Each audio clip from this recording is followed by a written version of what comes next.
আসসালামাইকুম ভিউয়ার্স, আপনাদের মাঝে নিয়ে আসলাম আর একটা টাটা 1109 গাড়ি। গাড়িটা একদম অরিজিনাল কালার আছে। গাড়িটির নাম্বার ঢাকার নাম্বার, একদম অরিজিনাল কালার আছে।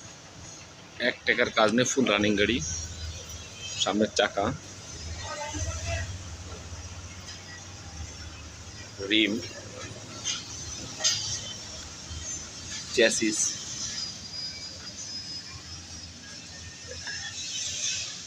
ফুল ফ্রেশ, অরিজিনাল 19 ফুট গাড়ি, বডি 19 ফুট, ডিপাঞ্চেল, শেপ লাইট, পটাতন, পিছনের চাকা একদম ফ্রেশ, স্পেয়ার চাকা একদম ফ্রেশ।